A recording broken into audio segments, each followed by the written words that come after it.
Good morning, students. I am Dr. Shravani Mukherjee, lecturer in botany, Marwadi College. Today's chapter is Environmental Issues. This is chapter 16 and lecture 55. In my previous lecture, in this chapter, you have already studied about what is pollution, what are the pollutants, etc. In this lecture, we'll study about air pollution. Students, इसके पहले lecture में हमने pollution क्या है और pollutants क्या है, कितने तरह के पॉल्यूटेंट्स होते हैं, ये सब पढ़ लिया है। इस लेक्चर में हम एयर पॉल्यूशन पढ़ेंगे। एयर पॉल्यूशन क्या होता है, सोर्स क्या है एयर पॉल्यूशन का, ये पार्ट 1 में आप पढ़िएगा। क्योंकि इसको थोड़ा सा लेंदी हम लोग कर रहे हैं इस वजह से कि आपको जब प्रोजेक्ट बनाना होगा तो आप इसमें प्रोजेक्ट बना सकते हैं। इसीलिए मैं थोड़ा ज़्यादा इन्फॉर्मेशन इसमें दे के रख रही हूँ कि प्रोजेक्ट अगर आप एयर पॉल्यूशन से बनाते हैं तो वाइवा भी उसी से होगा और वाइवा में आपको प्रोजेक्ट से ही पूछा जाएगा। तो now air pollution, the occurrence of foreign particles or gases in the atmosphere which are harmful to man, vegetation, animals and buildings is called air pollution. Air pollution क्या है? ऐसा फॉरेन पार्टिकल्स होता है या फिर गैसियस फॉर्म में रहता है हमारे एटमॉस्फेयर में, जो हमारे लिए हार्मफुल है, हमारे एनिमल्स के लिए हार्मफुल है और बिल्डिंग के लिए, प्लांट्स के लिए हार्मफुल है। इस तरह के स्थिति को हम एयर पॉल्यूशन कहते हैं, जब हमारा एनवायरनमेंट इस तरह से पॉल्यूट हो जाता है।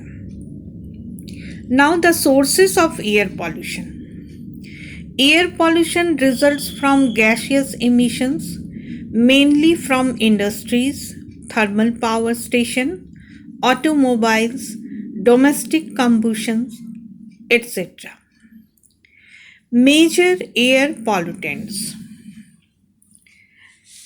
Pollutants तो आप पढ़ ही चुके हैं स्टूडेंट्स। अब हम पढ़ेंगे कि एयर में कौन से pollutants रहते हैं। पहला है कार्बन मोनोऑक्साइड, जिसको हम लोग CO से डिनोट करते हैं। CO is a colourless, odourless, irritatively poisonous, non-irritating poisonous gas. It is produced by incomplete combustion of fuel, coal, wood, natural gas and petroleum. Other sources are metallurgical operations, smoking, etc. CO is the largest pollutant in Delhi's air. अभी के scenario में students आप जान रहे हैं कि दिल्ली एक issue बन चुका है एयर पॉल्यूशन के मामले में। तो दिल्ली में जो एयर पॉल्यूशन होता है उसमें कार्बन मोनोऑक्साइड एक बहुत बड़ा फैक्टर है। आप जानते हैं कि वहाँ के किसान जो है वो सारे प्लांट्स को, जो रेसिडुअल प्लांट्स होता है खेत में, उनको जलाते हैं। इस वजह से वहाँ पर कार्बन मोनोऑक्साइड बहुत ज़्यादा फैल जाता है एटमॉस्फेयर में। इसके अलावे भी जब कोल, वुड, नेचुरल गैस और पेट्रोलियम ये जब जलते हैं तो कार्बन मोनोऑक्साइड पैदा होता है। Now CO2, carbon dioxide. Maximum amount of CO2 in atmosphere is released by burning of coal, oil,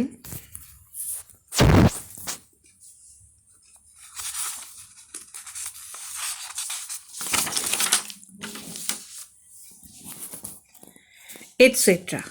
CO2 content of atmosphere has increased in the last 100 years due to deforestation, burning of fuels and release of CO2 from the sea.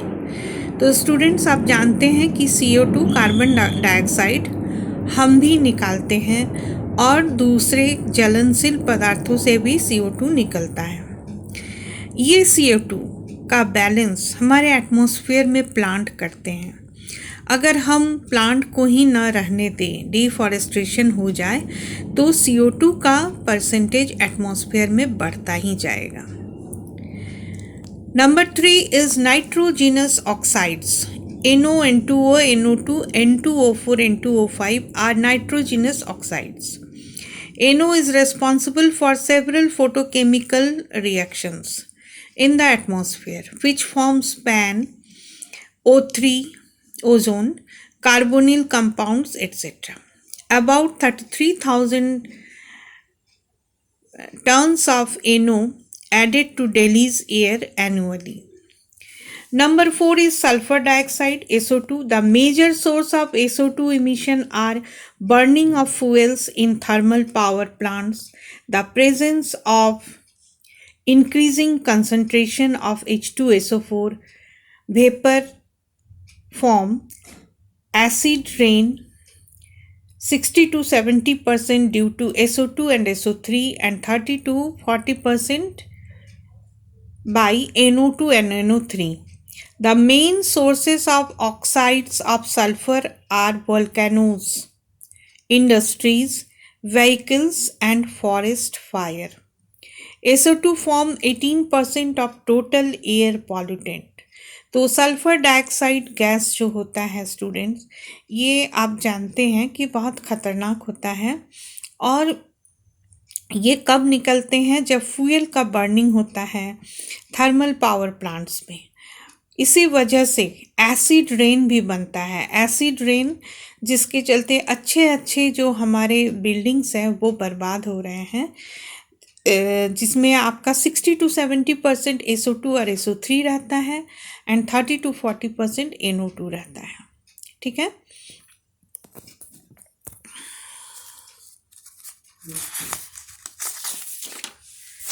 Now number 5, aerosols. Chemicals present in air in the form of vapors or fire mist. Aerosols are used as disinfectants emitted from jet planes and contain chlorofluorocarbon, CFCs. CFCs are also used in air conditioner, refrigerators as coolants. तो Aerosil जो होता है students, ये कहाँ से निकलता है? ये जो हम लोग रेफ्रिजरेटर यूज़ करते हैं, एयर कंडीशनर यूज़ करते हैं, उसमें कूलेंट के हिसाब से एरोसिल को यूज़ किया जाता है। एरोसिल में क्या रहता है? क्लोरोफ्लोरोकार्बन, या ये आप याद रखिएगा, इसको CFC कहा जाता है। Number 6 is hydrocarbons. Major hydrocarbon pollutants are benzene, benzine, benzopyrene and methane. Their chief sources are motor vehicles. तो हाइड्रोकार्बन में बेंजीन होता है, बेंजीपायरिन होता है और मीथेन होता है। ये कहाँ से निकलता है? मोटर व्हीकल से निकलता है। बेंजीन एक लिक्विड पॉल्यूटेंट है, बेंजीपायरिन कैंसर इंड्यूसिंग पॉल्यूटेंट है, मीथेन गैसियस पॉल्यूटेंट है। फोटोकेमिकल प्रोडक्ट्स 9 में है photochemical products.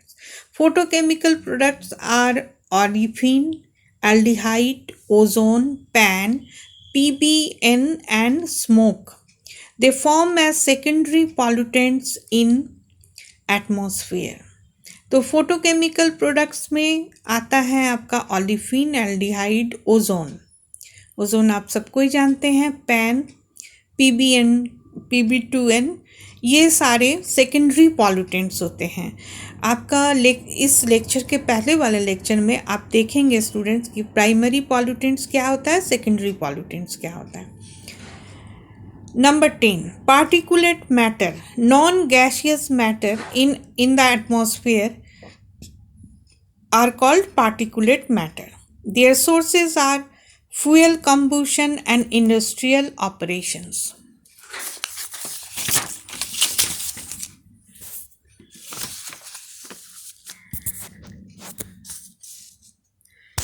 Industrial fugitive processes, non-industrial fugitive processes, and transportation sources. तो स्टूडेंट्स, अभी हम लोगों ने अभी तक एयर पॉल्यूशन का पार्ट 1 में कि एयर पॉल्यूशन क्या होता है और एयर पॉल्यूटेंट्स क्या होते हैं, उनके सोर्सेस क्या है, यहाँ तक पढ़ा। तो इस पे आप कैसे इसको याद करेंगे मैं बता दे रही हूँ। आप पहले याद कर लेंगे कि एयर पॉल्यूशन क्या होता है, उसके बाद आप सोर्सेस में जाएंगे, यानी पॉल्यूटेंट्स क्या क्या है। तो 1 2 3 4 करके आप नंबर देते रहेंगे और